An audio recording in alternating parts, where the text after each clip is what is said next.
Bismillahirrahmanirrahim. Alhamdulillahirabbil alamin wa bihi nasta'inu ala umuri dunya waddin. Wassalatu wassalamu ala sayyidina wa maulana Muhammadin wa ala alihi wa sahbihi ajma'in. Rabbi shrah li sadri wa yassir li amri wahlul 'uqdatam min lisani yafqahu qawli. Allahumma shalli wa sallim ala sayyidina wa maulana Muhammadin salatan tukhrijuna min dhulumatil wahmi wa tukrimuna bi nuril fahmi wa tudhi'u lana ma ashkala hatta yufhama annaka anta ta'lam wa la na'lam wa innaka anta 'allamul ghuyub. Allahumma shalli wa sallim ala sayyidina wa maulana النور المذهب للنسيان بنوره في كل لمحة ونفس عدد ما وسعه علم الله. Bersyukur kita kehadrat Allah Subhanahu wa Ta'ala berkat taufik dan hidayahnya sehingga kita bisa berkumpul, bermajlis, bersilaturahmi dan beriktikaf di dalam masjid ini. Mari sama-sama kita perbaharui niat i'tikaf kita. Nawaitu an a'takifa fi hadzal masjid sunnatan lillahi ta'ala. Sahajaku beriktikaf di dalam masjid ini sunnah karena Allah Ta'ala. Hadirin wal hadirat rahimakumullah. Kita teruskan pengajian kitab Al-Isti'dad li Yaumil Ma'ad. Masih membicarakan tentang musuh-musuhnya iblis, yang mana Rasul sallallahu alaihi wasallam bertanya langsung kepada iblis dan menanyakan tentang siapa saja musuh-musuhnya iblis tersebut.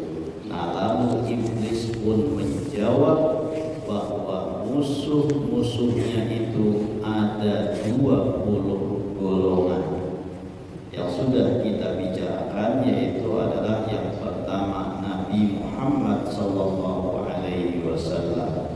Karena ujar iblis, aku sangat benci dan murka kepadamu.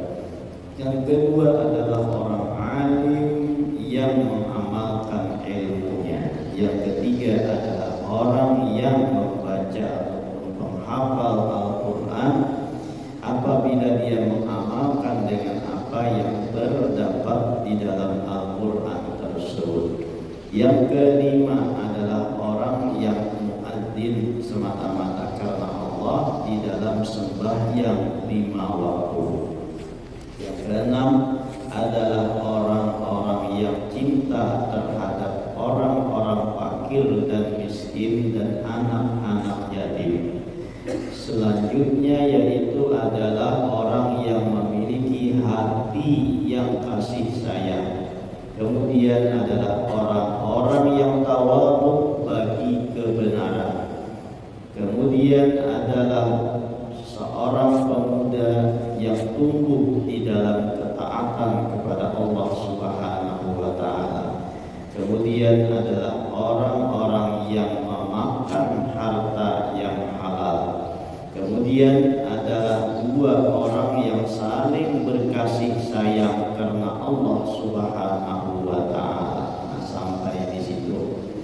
Ini berapa penting itu, Dada? Ya, yang pertama Nabi Muhammad, orang alim, orang yang hafal Quran, orang yang muadzin, orang yang cinta fakir miskin. Yang ke-6 orang yang memiliki hati kasih sayang. Ke-7 orang mutawadhi. Yang ke-8 orang seorang pemuda yang tumbuh di dalam taat kepada Allah. Ke-9 adalah orang yang makan harta halal. Ke-10 adalah orang yang saling bercinta-cintaan dan berkasih sayang karena Allah. Nah, yang ke-11 adalah wal harisu ala sholati fil jamaah, orang yang berambisi, orang yang tamak, orang yang selalu bertekad mereka ala sholati fil jamaah, atas sholat berjamaah. Orang yang melazimi sembahyang berjamaah itu merupakan di antara salah satu musuh daripada iblis. Di iblis ini inya kada senang dan kada suka lawan orang yang sembahyang, terkhusus lagi apabila mereka melaksanakannya dalam keadaan berjamaah. Seakan-akan apa tuh? Iblis ini trauma kayak itu kan? Trauma kan? Iblis ini seakan-akan trauma melihat orang tuh sujud kumpul banyak. Karena apa? Karena awalnya iblis itu kan disuruh sujud kepada Nabi Adam juga beserta para malaikat. Nah, jadi malaikat sabarataan sujud kepada Nabi Adam. Iblis surangan kada hakun. Jadi karena bila ada melihat manusia tuh nambah jamaah sembahyang sujud kepada Allah, lalu iblis tuh ujar kita seakan-akan trauma atau mengingatkan masa dahulu inya kada hakun sujud lawan Nabi Adam. Nah, lalu ujar iblis tuh musuhku nang itu. Jadi bila melihat orang sembahyang berjamaah, ya kan? Iblis ini tak ingat pulang masa bahari buh-buhan para malaikat tuh kan berkumpul seberataan sujud dan tunduk kepada Nabi Adam. Iblis saja nang kada hakun. Nah, jadi kita hendaknya untuk selalu melaksanakan sembahyang itu dalam keadaan berjamaah. Karena dalam riwayat Rasulullah itu tidak pernah meninggalkan sembahyang berjamaah. Sampai akhir hayat tuh beliau masih sembahyang berjamaah. Sehingga sembahyang berjamaah ini menurut Imam Asy-Syafi'i hukumnya sunnah muakkadah.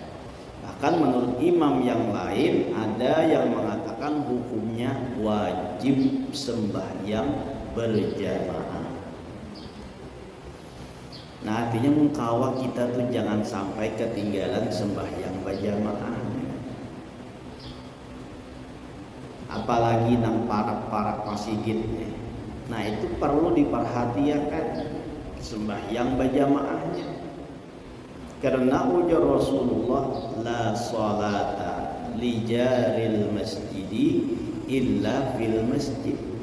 Kada sempurna orang nang bertetangga dengan masjid sembahyangnya itu kecuali di dalam masjid.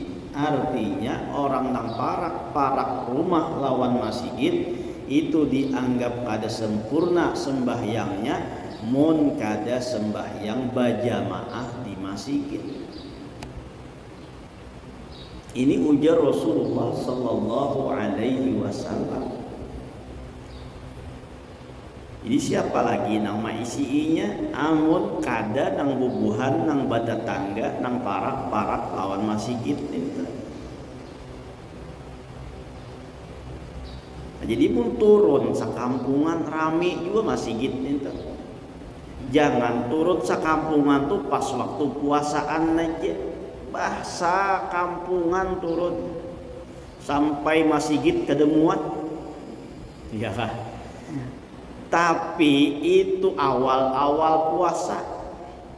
Tapi semakin semakin bertambah hari puasa itu semakin bermaju pulang tuh. Napa bermaju? Sopnya tambah bermaju. Sampai karena hari raya tinggal sesap dua sap aja lagi. Nang dua sap itu kan seikung imam, seikung makmum pulang dah. Dua sap juga narannya wata. Imam seikung, makmum seikung, dua sap wata. Nah, jadi itu turun rami akan masjid itu. Yalah, selain apa tuh untuk mendapatkan pahala yang sempurna. Kita ini secara manusiawi pasti hendak sempurna. Segala macam napa aja hendak sempurna. Ba isi rumah hendak nang paling bagus. Ba isi kendaraan hendak nang paling nang harat. Ba isi bini hendak nang paling bungas. Ba isi laki hendak nang paling ganteng. Ya udah. Ba isi napa aja kita hendak paharatnya. Ba isi handphone tuh hendak nang paling canggih. Kayak itu lah. Segala macam secara manusiawi kita hendak nang sempurna tadi. Tapi kadada sang sempurnanya kecuali rokok aja, nah tuh lain pula. Ya kan? Di dunia ini buahnya aja kadada nang sempurna tuh rokok aja. Ngarannya ada rokok sempurna tah. Ya lain pulang kisahnya. Jadi kita nih secara manusiawi itu hendak nang sempurna, hendak nang bagus, hendak nang paling harat.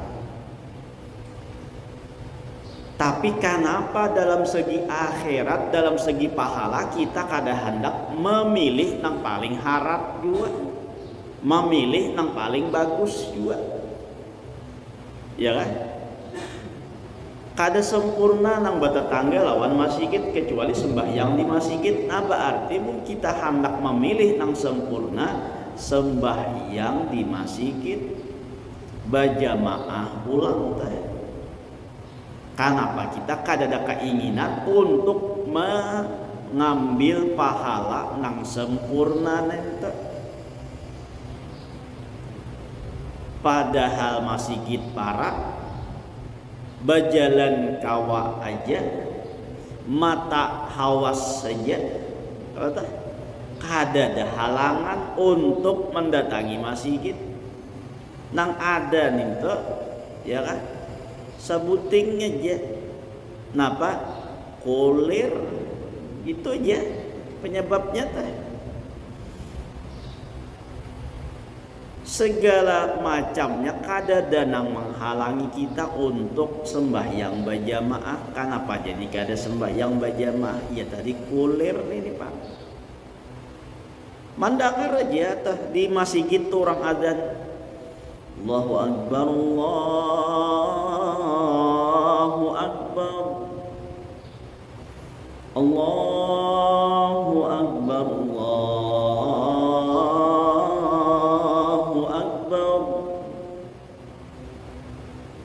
bagus ya suara ulutnya. Awak jangan ma daftar jadi Bilal nih. Kalau tes suara dulu ya ulutnya. Nah jadi pandangan aja orang azan kenapa kada datang? Coba lihat nang kayak di Makkah itu ya Allah. Bila azan sudah toko-toko tuh kada lagi tutupan. Tutupnya kada menerima lagi. Kenapa? Karena bilanya ada nang masih baju jualan, maka ada nang apa tuh namanya istilahnya kayak satpol pp-nya tuh tahu nang itu, nah pacang disangsinya kayak toko itu pacang kada diberikan izin lagi untuk berjualan. Tuh dahulu tahu mau ya ini tuh, ya kan? Dulu bilanya orang azan itu, nah nang berjualan ini kada wani lagi tuh berjualan. Sudah siap-siap tutup, tinggalkan sembahyang dulu ya. Imbas sembahyang hanyar pulang berjualan itu. Bila ketahuan itu tuh, ketahuan masih berjualan waktu dalam waktu sembahyang itu masih ketahuan berjualan tuh, maka didapatkan sanksi. Apa sanksinya? Bisa dicabut izin berjualannya itu. Nah itu di Makkah itu. Kita di sini habis bilang berataan tutup jadinya ya kan. Nah jadi sembahyang berjamaah khususnya di dalam masjid tadi, apalagi nang parak masjid itu, pahalanya pulang tuh antara sembahyang berjamaah lawan surangan 27 derajat. Padahal gawiannya sama aja, gawian tuh sama, tapi pahalanya belain, ya kan? salatul jama'ati taqdulu bi salatil fardhi bi sab'in wa isyrina darajah. Sembahyang berjamaah dibandingkan dengan sembahyang surangan itu melebihi 27 derajat. Seandainya tuh seorang ini sembahyang zuhur 4 rakaat inya berjamaah, nang saikung kada berjamaah maulang sampai 27 kali, tetap lebih baik nang berjamaah tadi daripada nang surangan walaupun inya maulang sampai 27 kali. Kan apalagi bagusnya tuh. Itu keutamaan sembahyang berjamaah. Di antara keutamaan berjamaah pulang tuh sembahyang isya berjamaah, man shallal isya'a fi jama'atin faka'annama qama nisfal laili. Barang siapa nang sembahyang berjamaah pada sembahyang isya, barang siapa yang sembahyang isya berjamaah maka seakan-akan inya beribadah separuh malam. Wa man shalla subha fi jama'atin faka'annama qamal laila kullaha.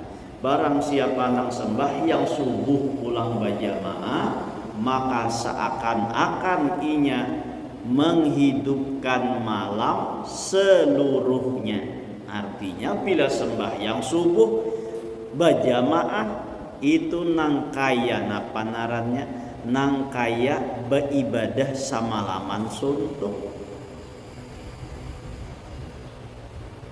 Mun setiap malam pun setiap subuh digawi nang kayak ini, bilang setiap malam beribadah samalaman. Karena pahalanya tadi man shalla isya'a fi jama'atin faka'annama qama nisfal laili wa man shalla subha fi jama'atin faka'annama qama laila kullaha. Nah, barang siapa yang sembahyang isya jamaah maka seakan-akan beribadah setengah malam. Barang siapa yang sembahyang subuh berjamaah maka seakan-akan beribadah semalam suntuk. Nah, jadi itu sembahyang berjamaah tadi. Selain dari 27 derajat, sembahyang isya dan subuh itu merupakan apa namanya bonusnya pulang teh. Ya kah bonusnya tuh, kenapa bonusnya tadi kaya beribadah setengah malam mun sembahyang isya, mun sembahyang subuh nang kaya beribadah semalaman suntuk. Artinya tuh selain daripada 27 derajat tadi itu ada bonus tersendiri pulang. Dan sembahyang isya lawan subuh itu merupakan barometer, merupakan ukuran seseorang tentang Islam yang kuat dengan seseorang Islam yang munafik. Itu di zaman Nabi itu dapat diketahuani antara orang Islam yang bujur Islam dengan orang-orang munafik. Rasul mengatakan asqalus salati alal asqalus salati alal munafiqi salatul isya salatus subuh salatul isya was subhi fil jamaah kama qala Rasul. Ujar Rasulullah yang paling berat tuh atas orang munafik tuh sembahyang adalah sembahyang isya lawan sembahyang subuh berjamaah, itu nang paling ngalih. Sehingga bilanya kada sembahyang isya berjamaah, kada sembahyang subuh berjamaah, nah itu di antara tanda-tanda orang nang munafik. Karena Rasul mengatakan asqalus salati alal munafiqi salatul isya'i was subhi fil jamaati atau kama qala Rasul. Paling beratnya sembahyang atas orang munafik itu adalah sembahyang isya lawan sembahyang subuh dalam keadaan berjamaah. Nah, tinggal kita kayak apa tak sembahyang subuhnya, sembahyang isyanya berjamaah kah kada kah? Bila kada berjamaah, nah jangan-jangan kita termasuk orang nang munafik nih. Subuh tuh itu nang paling berat lagi ya kah subuh. Kenapa? Nyamanan guring. Amun dasar imannya kuat, biar nang kayak apa ngantuknya, kalau sudah ada panggilan adzan maka inya pacang bangun. Tapi kalau dasar orang ini munafik, dasar orang ini imannya kada kuat, nah sehingga walaupun adzan tuh orang di masjid tatap pajanya mana rusakan guring. Makanya ditambah oleh siapa? Sayyiduna Bilal menambah subuh tuh apa tuh? As-salatu khairum minan naum. Itu tambahan Bilal. Kada Rasulullah menyuruh, kada Bilal nang menambahi.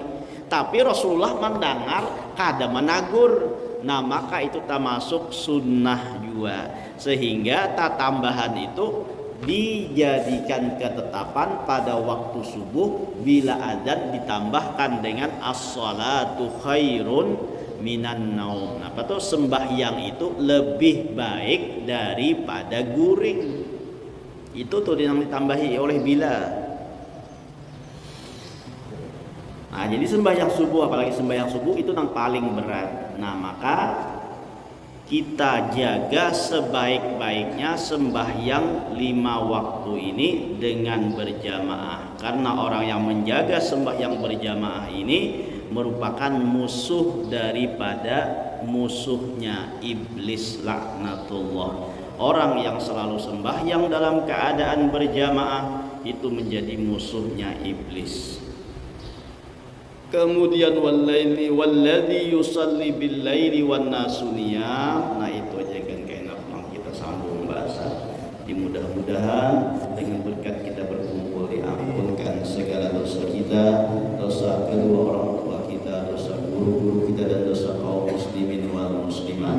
Mudah-mudahan dipanjangkan umur, disihatkan badan, dilapangkan dari segala urusan, dikabulkan dari segala hajat dan permohonan. Semoga kita dimandikan dalam keadaan iman wal Islam, masuk surga bersama Rasulullah sallallahu alaihi wasallam. Amin ya rabbal alamin. Minta halal, minta maaf, minta ridha dunia akhirat.